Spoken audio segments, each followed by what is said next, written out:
Welcome to Equity in Focus. I am your host, Kevin Hooks. Today, we are diving into the intersection of art, entrepreneurship, and representation with Kris Hale, the visionary behind Dope Pieces Puzzle Company, a brand that pieces together diversity through the art of puzzles.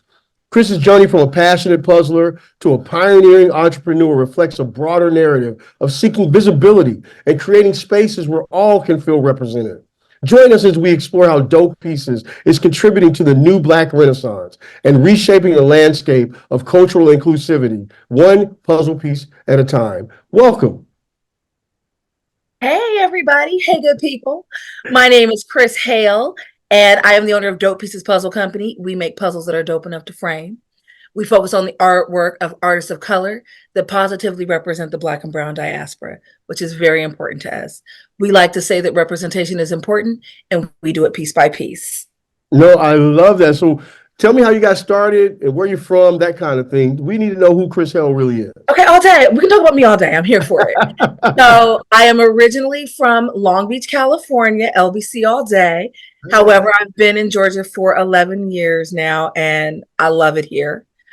I started doing puzzles when I was about 5 years old. I am the youngest of seven children, and them people did not have time to be playing with me. Like our age gaps are pretty significant. My sister and I are 24 years apart. Oh, wow.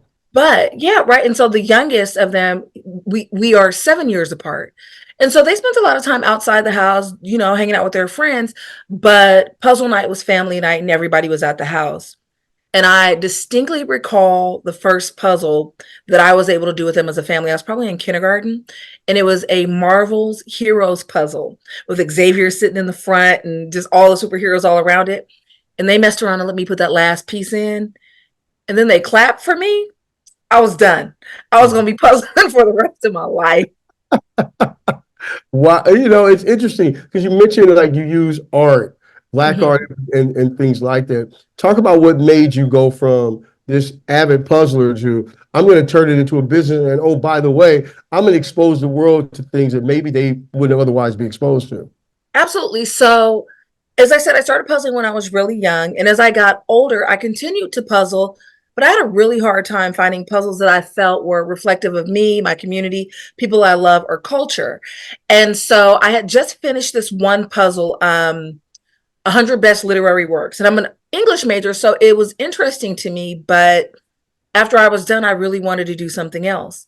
Around the same time, a really good friend of mine, Vince Ballantyne, was getting ready for an art show. Now, I fell in love with art when I was 18 years old. It was a image called He Ain't Heavy by Gilbert Young. And I was like, Mhm. art isn't just pretty pictures. It says something, it communicates something. So when I started Dope Pieces, I saw the art piece that Vincent was working on, and it was this really beautiful black-faced woman with a gray fro and these huge earrings, and it just clicked to me. She was beautiful. And so I started Dope Pieces with that. And then I found another really beautiful image of this woman with a really big afro, two reflections, and it became really important to me that in this industry, this multi-million dollar industry, where you don't see a lot of representation, a lot of polar bears and candy and, just random things, that there would be beautiful art, and not just beautiful, but positive representation, which on the back end became really important to me because as people would see the puzzles, they would say stuff like, that reminds me of my mom, my aunt, she looks like me. And when you see stuff that looks like someone you love, you don't want to see them in peril or hurt or harmed or made to look ugly or enslaved in any way. And so it's really important to me that the images that I use are beautiful and they are fine art pieces and they are representation of diverse cultures, which you don't really see in this industry. But art is such a vast industry, right? And so, I mean, especially like even the world of Black art, I think people don't know. Like everybody, Elizabeth Catlett is different than Cynthia St. James, is different than Charles Bibbs. Like they bring their own unique sort of thing, I don't know, beauty to their craft. How do you select which artists you're going to focus on? I use a lot of up and coming artists, a lot of new artists. A lot of them do have a really big following already, but usually it starts with the image for me. So Patrick Dorr is He's one of my early artists, one of my favorite. And his image, Ordain, is a very, very, very just chocolate, black faced man with a crown on and like gold and this gold moon behind him. And every image that I saw from Patrick was a reflection of love for Black people. And then when I look at work from Ananda Nahu or from Alejandro Quito, all of it is from a loving space. So when I pick the art and I pick the artist, it really is the message that they're sending. And they're all diverse. You know, Black people are not a monolith. Nobody, you know, we're not all the same. And so the art pieces that I pick are diverse as well. But the one commonality that they do have is that they were a positive reflection. And then just the artists and their messaging themselves. So if I see something, and I'm attracted to bright colors, I'll say that first. You know, I got on this, you know, blue dress with this red lipstick, but I am attracted to color. But I am truly attracted to images that positively reflect us and other cultures. So I pick my art based on the messaging of the image. So how did it make you feel? Like I'm not a puzzler. Let me be very clear and honest. Like that. You don't gotta be. I am I'm impatient and I hate waiting, like Jay-Z said. So it's just too arduous of a process for me. But that being said, I have walked down the aisles in stores, you know, some of the major retailers, and I see, and it's usually like some old white man, Monet or somebody, you know, that's been converted into puzzles. So was that like the moment you were just like, oh, there's room for people of color to be in places like this also? Well, you know, at first, I think there's room for people of color everywhere, and we probably need to, you know, start taking up more Right. space in multiple industries. But honestly, it was when so Barnes and Noble is where I've purchased my puzzles for the longest. Like that's my first go-to. And Mhm. when I went and I had bought that one puzzle and it had like all the literary works on it, it had Color Purple on there and like a couple of other, you know, The Spook Who Sat by the Door, and it had like other literary works on it. But that was the first thing that attracted it to me, that made that puzzle attractive. And then when I finished it and I balled it back up and put it back in the box, I went back and I was looking, honey. I was looking for something that was reflective. And, you know, I come from a long line of entrepreneurs as well. And when I saw the picture from Vince, it just all clicked for me. It just all made sense that there is room for us. Currently, within my circle of other entrepreneurs that I work with, there's probably 9 other Black-owned puzzle companies, right? And this is Mhm. a multi-million dollar industry. It just needs more of us. It needs more diversity. It needs more Native Americans, more Pacific Islanders, more Black people, more African people, more things that are diverse. And that's true. When you go in, you see a lot of TV nostalgia, right? But it'll be Archie Bunker on there or Dukes of Hazzard, which are all shows that I watched, but you don't necessarily see images that look like us or reflect a culture that look like us. So yeah, there is definitely room on the shelf. And I made a decision that I would only want to work with artists of color. I don't care what color, but I just think I bring think culture. I think that's brilliant. But so for the audience's edification, talk about the barriers of entry. Like how difficult is it to get in the space, to get, you know, to create the, you know, the product and then to find a place to sell it. So with that, entrepreneurship just in itself is difficult. Like it, you have to love this to keep Yeah. going. And I am not one of those people that say if you find something you love, it's never a day of work. No, honey, it's work. It's work every day. It feels like work every day. But I think there's a lot of things that are unique to Black entrepreneurs, women entrepreneurs, and entrepreneurs of color across the board. Is there's a level of doubt. I cannot tell you how many times I've come to people and said, "Oh, I own a puzzle company," and then I hand them my business card, and they're like, "Oh, you have a business card," or I'm like, "Go look at my website," and they're like, "Oh, you have a website," and then I Hmm. hand them product, and they're like, "Oh, you have product." I'm like, "I said I was a business owner. What did that? What did you assume that meant?" And Right. so for everything that I hand them, I got a thick business card that is well made. My website looks really good. And the product, we put a lot of work into those things. And so as I meet barriers, I always want to meet them in excellence. The artists that I work with are amazing artists. You can go to their sites and go to their pages.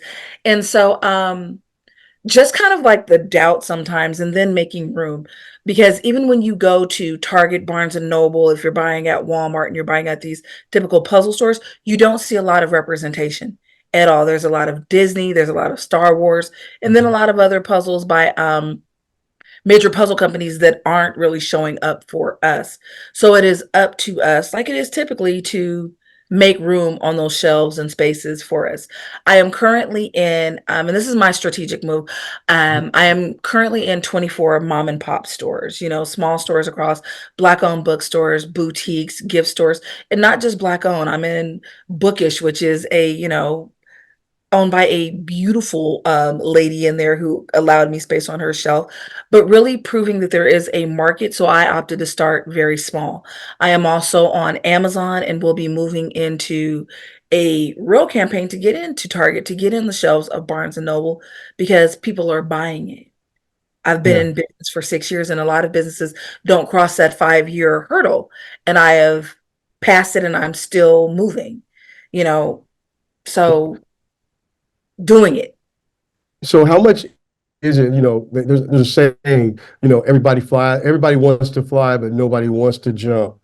So how difficult was it to take that first step to say, this is what I'm going to try to do, and I'm going to put all I have into it? Terrifying. Terrifying. My friend and I often say that, you know, do it scared. People are Mm. always wanting, not people are always, and I don't want to make such a blanket statement, but people often are saying, don't be scared, don't be scared. Do it scared. That's where bravery comes in. And so I Mhm. didn't know a lot about the puzzle industry when I initially started this journey. But what I tell every entrepreneur that I talk to is learn your craft, learn your industry. And so what helps to knock down some of that fear is knowledge. And I say this all the time, for the puzzle industry, you really got to know your stuff. And the thickness of a puzzle piece on average is anywhere from 1.7 to 2 millimeters, right? And so when I go and I order my puzzles, Ravensburger, which is the largest, they probably do 2.5 or 3. My puzzle pieces are 2 millimeter white backs because it doesn't create the puzzle dust, linen finish. When I keep learning and I keep going about growing and becoming educated in my business, it helps to alleviate a level of that fear, because it's scary having to know, getting your LLC, your business license, your EIN, your Duns and Bradstreet, learning all Mhm. those things and starting a business, and you don't really know. Yeah. I read a lot, I asked a lot of questions, and you can't be afraid to do that and do your own research for your industry and for business. Period. So I'm scared every day. It's business. It's terrifying. Listen, so we all, but we also got the peanut gallery. So tell me about your friends and family and their reaction to you saying, "Oh, this is what I'm sure they know your love for puzzling. So when you decided to do this, what was the reaction?" You know, my brother William, we call him Butch. He is my biggest cheerleader and supporter. Gave me my first money to invest in me. Like, I am blessed to come from a family that I talk so much, and I'm like, let's get up and do this. That there is nothing I could tell them that they don't believe me that I will do or that I can do. And I know that everybody doesn't have that. And so I am extremely blessed in that fact. And they're always like, so what's going on now? I send them my articles and I send them like the cool things that I've been able to do. And they're really excited for me. As far as friends, when I lived in California, I had a lot of friends that were, 9 to 5. And when I talked about starting a business, they were like, oh, you better go to work. Stop playing. You know, Right, um, you know, right. because it's scary. It's not a guaranteed check. It's not guaranteed money that's coming You in. gotta have a But J.O.B. Remember that song, man, and right? I believe that too. I don't believe that Yeah. entrepreneurs should just burn their ships and stop working, because Okay. I will say that the early parts of Dope Pieces were funded through my job. That's how I paid for product. That's how I Mhm. paid for my assistant until, I was able to kind of half it up between Dope Pieces and my job, and just really growing out of that. But when I moved to Atlanta, honey, when I moved to Atlanta, 98% of my friends are entrepreneurs, and that is a different level of conversation. It is, I literally could cry now just thinking about it, because our, our conversations are the same. I'm not having to explain, like, girl, I went down there. Did you get your business license? Did you know that they just created a new policy for, they know. Yeah. And my success is their success is my success, and we are supporting one another through that. So if I'm giving any level of advice, not that anybody asked me for any, but I'm gonna give it to you anyway, is if you want to go into business, find your tribe. Find Hmm. your tribe of people that are entrepreneurs as well. And it does not matter what industry they're in. Yeah. It is the spirit of entrepreneurship. It is a spirit of being a creator that that you will need support in that area. So all my friends are cheering me on. You know, I had a phone call with a friend of mine last night, Onaje from Zuccotti Gallery, and he's like, I'm so proud of you. I remember when this was just an idea. And they've been there to watch that journey and growth. So, you know, I'm double blessed in having a family that is supportive and having a group of friends. But I crafted that for myself because you can't tell small minds your big dreams. And so Mm. you have to surround yourself with big thinkers so that they can help you when you are trying to create your big thing.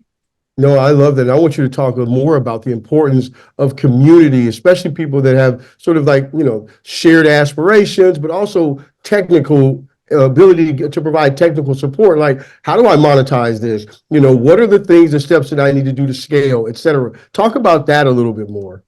So, you know, my opportunity to be here with you, Kevin, came from a friend who Mm. introduced us and, you know, talked about me.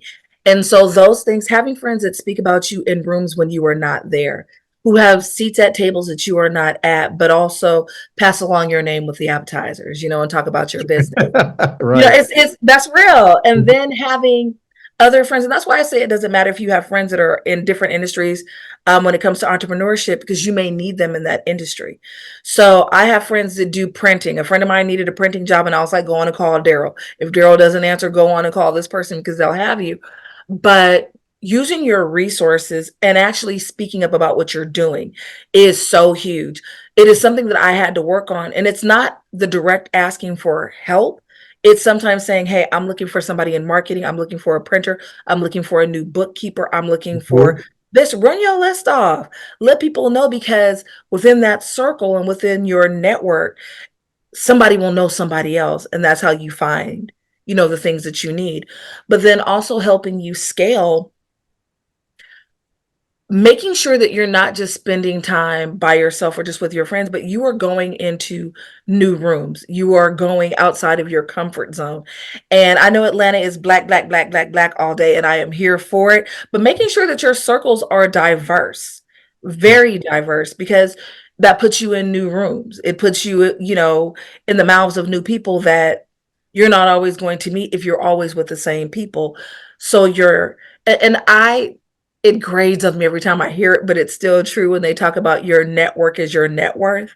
Mhm. It's true, because the people that you spend time with, the people that you talk to, are going to talk about you, and make sure that they have something good to say. You know, I work really hard that my yes is my yes, my no is my no. If I say I'm going to do something, I try to do it. And if I cannot get it done, then I'll just tell you. I wasn't able to get that done. Here's the reason. I apologize. I want to make sure it doesn't happen again. So you have to be of value and quality yourself, and also be a help. Like, you just don't want to be out in these streets asking for help all the time and not be of value. I am a excellent partner when it comes to ideation. I have a really great network of people. So for anything that someone comes to me, I'm always like, how can I help? Yeah. What do you need? How can I be useful to you? So as you scale and you grow, it is your network, it is the conversation, it is, you know, saying what you need, being of use to other people, and making sure that you have a diverse group of people to pull from. And don't be scared. Don't be Yeah. scared. I am in Delta's face right now. I'm like, hey, Delta, really want to work with you. How you doing, Delta? You know, one of my mentors, For the audience, Delta Sigma 3 in your sorority no, or Delta Delta Airlines. Airlines. Okay. Delta Airlines, like, I am Wow. in Okay. Delta Airlines' face, like, hey, because I started doing custom puzzles as well as my art-based puzzles. Uh, And so I have a list of people: Delta, Southwest, Coca-Cola, all of these people that I want to work with, UPS, what is that? Who else is on the list? Home Depot, I want to get into Target, Walmart. And so anytime I have these opportunities, I am saying that, and I am in their faces. I'm like, hey guys, what about this? And so as you're scaling, one of the other responsibilities is to yourself to trust in your product and be ready to say, hey, I'm here and I want to do this. Here's what I can offer. And you asked me one question and I answered like 35 because I talk a lot. I'm going to put you on the spot there for that. For as a punishment, I'll put you on the spot. So 30-second elevator pitch. You're talking all those brands you just mentioned. Why should they engage with you in this business? You know what? One, because I am going to deliver each and every time for anything that you ask me for. But then I am working with incredible artists, like I said, that positively represent the Black and Brown diaspora and beyond. That there is a hole in the market that Dope Pieces is ready, willing, and able to fit in. And then also for the custom puzzle pieces, we create a unique opportunity for you to connect with your customers by the imaging on the puzzles, by the message on the puzzles, your mission statement, and anything that you want to be able to do there. And we're ready. And I'm dope. Oh, this is clearly not the first time you've done that. So well done. All right, Thank you. let's change directions just a little bit. Okay. The world emerging technology is real. It's changing technology. It's impacting, our world around us. It's such a fast pace. How is it impacting the puzzling? Do you see a future where puzzles are digitized and you're doing it on a computer, or do you need the feel of it for it to actually, you know what I mean? Okay, so I have two ways to answer that question. So I'm gonna give you one and I'm gonna give you the other. Okay. So absolutely, we definitely want to be digital. My dream goal, like when I close my eyes and I'm like, oh, I want to do this, is that I want to be one of the puzzles that you do digitally on the app at Delta. I want to be able to see that on the screen when you're flying. Also having an app that's created, because as I'm looking through those applications for digital puzzles, again, I don't see a whole lot of you know, Black and brown faces on there. So yes, I think that there is going to be a time where puzzles are puzzles are already popular in a digital space. However, puzzles are very hands-on. And I also think that it's a great opportunity to kind of shut those things off. And I'll use the example. I went to a friend's house right after Thanksgiving, and she had kind of had like a leftover party or what have you. And so her 10-year-old daughter and I opened up one of my puzzles and we started working on it. No television, no games, no nothing. Maybe some light music in the background. And we had the best conversation. We had the best conversation using that puzzle. She was, I gave her a section. I was like, you do the yellow with the lines. And she started picking them out. And I just kind of said, you know what, honey? As you are looking for those puzzles, what will happen as you look for those pieces, your eyes will start to find those things because that's what you're looking for. But just as a small thing, life is like that too. When you look for good, you'll find good. When you're looking for bad things, you'll find bad things. So the same way you're looking for those puzzle pieces, is the same way I want you to focus on life, looking for the good things. There was no television and there was no games, and she heard me. And she asked me to come back the next day because we Wow. were talking, we were having a conversation. And I think that the thing that I really truly love about puzzles is that family togetherness time. And so yes, digital is always going to be there. And as they talk about AI and technology growing, that quiet time, that one-on-one time, that focus time, that it's quiet and you can just talk, is still going to be relevant and still be important. I think it's going to be something that people are really looking for, the louder the world gets for those moments of quiet.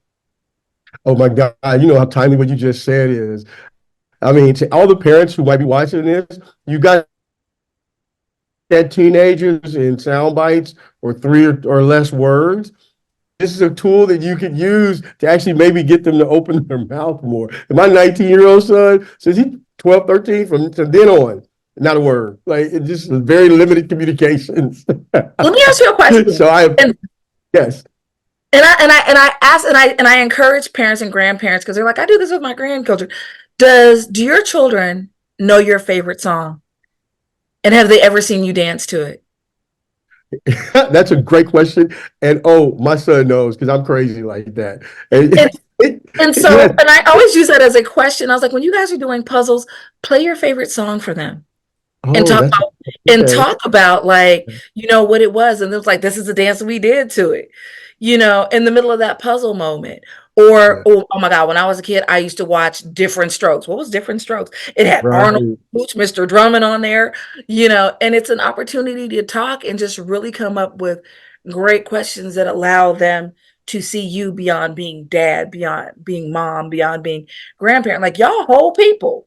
Right, And right, so exactly. to them, just mom and dad, like you just exist at my beck and call. You know. Now, look, I love it, but I'm taking my podcast back because I'm supposed to be answering you questions. I'm So so I'm gonna take sorry. it back. No, So here we go. I told you I talked. As I take it back, let me ask. You said something about you giving her the young lady instructions about how to do the puzzle. So just quickly, because I don't do a lot of puzzle, is the Okay. technique still like you do the outside first and work your way in, or is there a better technique?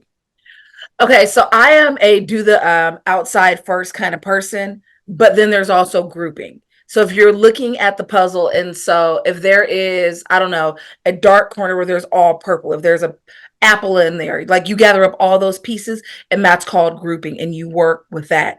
But then also another little trick is looking at the shape of the puzzle pieces, because if you have a well-made puzzle, like a dope piece, the puzzle pieces will kind of be indicators as to where they go, and looking at the in out pieces and the shapes of those, as well as looking at the lines in the puzzle. So like I have one puzzle that like the first part of it, I'm like, just do the lines, just do the whole lines and they all connect there. So yeah, outside first and then grouping is my method. So as I was getting ready to have this conversation, I ran across, and I can't remember the name of it. I should have wrote it down. I just think we would have time for it. But there's competitions where, like, Yeah. have you ever been a part of those? You know anything about them? You know what? I've never been a part of a competition, but I have seen them and I know a number of people that compete. Baby, let me tell you, I was doing a puzzle with one of a person who does competitions, and I was like, I'm not a puzzler. I thought I was a puzzler until I watched her do one of my puzzles in an hour. Oh my God, yes. Hour. And it's oh And my they God. are serious about it. And I'm like, what are y'all doing that I'm not doing? But they're in there putting those pieces in, and their eyes are trained to see those pieces. Yes, it is crazy. But no, I have not done it. So look, before we get out of here, because we're running low on time, listen, I have my one last question. All right. So really quickly, if this is Women's History Month. So in the spirit of that, name three women, whether they're artists or not, that if you could do a puzzle designed around them as a person or their work, what three women, dead or alive, would you pick? um Viola Davis, I think that her face is so striking. I would love to do a whole puzzle of her and her face and her work and all the different looks of her. I would Wait a love to minute, do we talking something. about the Princess Viola Davis with the bubble, with the snot bubble, or are we talking about the No, Viola? I would beautiful, beautiful and Oh, positive. No, I want that back straight, head yes, regal, bolt from her. I want that regalness amazing, of her. Prince. Okay. Absolutely.